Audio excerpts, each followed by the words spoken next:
Okay, touch the thumb in line with the thumb, then feel the radial pulse. Okay? If you already feeling it, then you do your steps. First step, you do your trial or testing for 10 seconds. Okay? Set your timer for 10 seconds.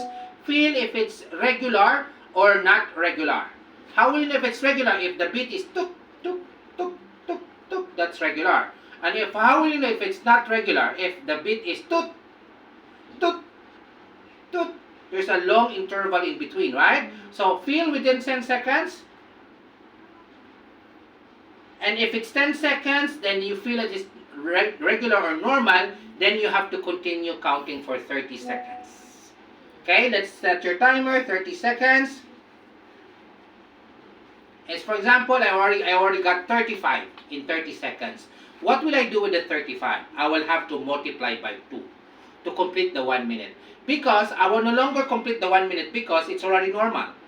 So I will just have to stop up to 30 seconds. And then times 2. Multiply by 2 to complete the 1 minute. Because 30 plus 30 equals 60 seconds. 60 seconds is equivalent to 1 minute.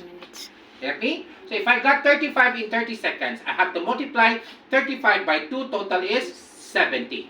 So I have my patient's pulse rate of 70 beats per minute. What if during the testing I feel that the patient is having not regular pulse or irregular pulse? Then I will not use the 30 seconds method, wherein I will have to use the 1 minute method.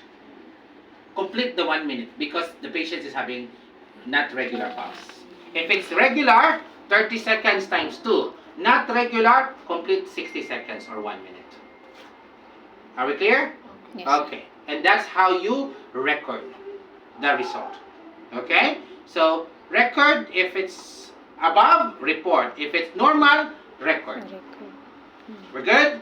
Okay guys, you cut the videos, you can use. Okay?